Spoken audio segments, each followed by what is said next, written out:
लाखों लोगों की मौत एलोपैथी की दवा खाने से हुई है। जितने लोगों की मौत हॉस्पिटल न जाने के कारण से हुई है, ऑक्सीजन न मिलने के कारण से हुई है, उससे ज्यादा लोगों की मौत ऑक्सीजन के बावजूद हुई है, दवा एलोपैथी की दवा मिलने के बावजूद हुई है।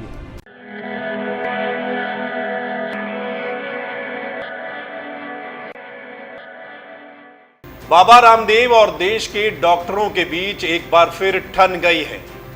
इंडियन मेडिकल एसोसिएशन ने बाबा के बयान पर एतराज जताया है और देश के स्वास्थ्य मंत्री, जो कि खुद एक डॉक्टर भी हैं, उनसे मांग की है कि या तो स्वास्थ्य मंत्री आरोप को स्वीकार करें और आधुनिक चिकित्सा सुविधा को भंग करें, और या फिर बाबा पर मुकदमा चलाएं और उन पर महामारी रोग अधिनियम के तहत मामला दर्ज करें। नहीं तो वो यानी एलोपैथी डॉक्टर कोर्ट का दरवाजा खटखटाएंगे। अब आप भी सुनिए बाबा रामदेव ने ऐसा क्या बोला था जिसको लेकर एलोपैथी डॉक्टर इतने गुस्से में हैं।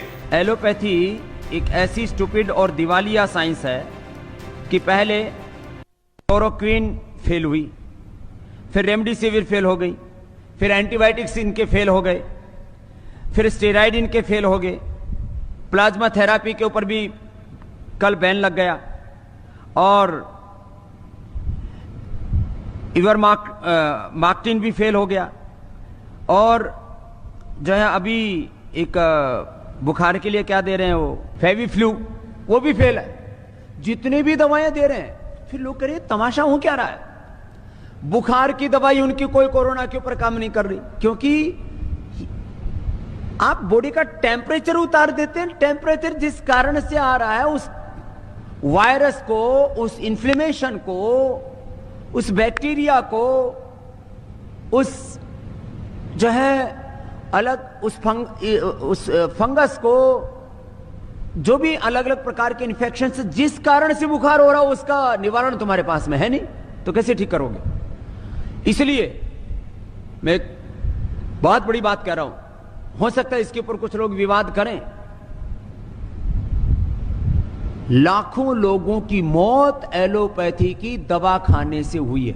जितने लोगों की मौत हॉस्पिटल न जाने के कारण से हुई है, ऑक्सीजन न मिलने के कारण से हुई है, उससे ज्यादा लोगों की मौत ऑक्सीजन के बावजूद हुई है, दवा एलोपैथी की दवा मिलने के बावजूद हुई है, स्टीराइड की वजह से हुई है।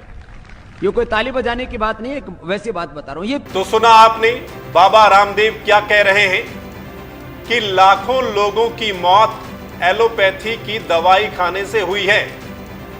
वो ये भी कह रहे हैं कि एलोपैथी एक ऐसी स्टूपिड और दिवालिया साइंस है। डॉक्टरों का कहना है कि खुद बाबा रामदेव और उनके सहयोगी बालकृष्ण जब बीमार हुए थे तो उन्होंने एलोपैथी ट्रीटमेंट लिया था। अब बाबा जनता को गुमराह कर रहे हैं ताकि वो अपनी गैर कानूनी और अनप्रूव्ड दवाई को बेच सकें। दरअसल बाबा के कई बयान ऐसे आए हैं, वो चाहे ऑक्सीजन की बात हो या फिर दवाई की या फिर डॉक्टरों को लेकर।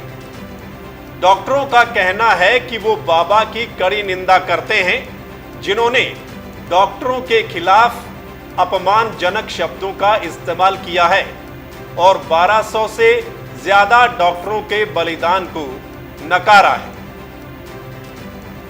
अब देखना होगा देश के स्वास्थ्य मंत्री इस पूरे मसले पर क्या एक्शन लेते हैं। ब्यूरो रिपोर्ट, द मसला।